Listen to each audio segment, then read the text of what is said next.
соёлын шинжилгээ спортын яамны харьяа насан туршийн боловсролын үндэсний төв нь ЮНЕСКОгийн дэмжлэгтэйгээр доктортой хөгжлийн боловсролыг одоо хүргэх ийм зорилготой бол багш нар бэлтгэгдэж байгаа.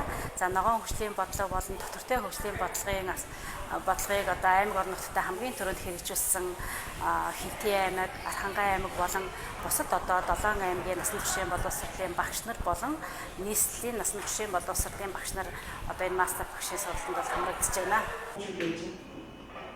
Одоо тэгээ хин хурдан боловсрол болж байгаа тэр хүн амьдралаа өдөртөө явуулчих, мөнгө өдөртөө явуулчих. Боловсрол бол аваа гэж хэлж байна. Хүч.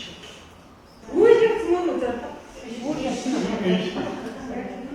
За өнөөдөр Азийн хоног улс орнуудад доктортой хөгжлийн боловсролын мастер багш сурах одоо 5 хоногийн сургалт эхэлж байна. Тэгэхээр зэрэг орлого болоо явчих. Хамгийн хүн байлаа.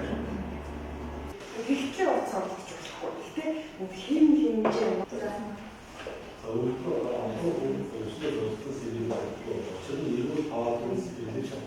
ЮНЕСКОгийн Монголын үндэсний комиссоос энэ одоо төсөлд Монгол улс хамрагдаж байгаад бол бид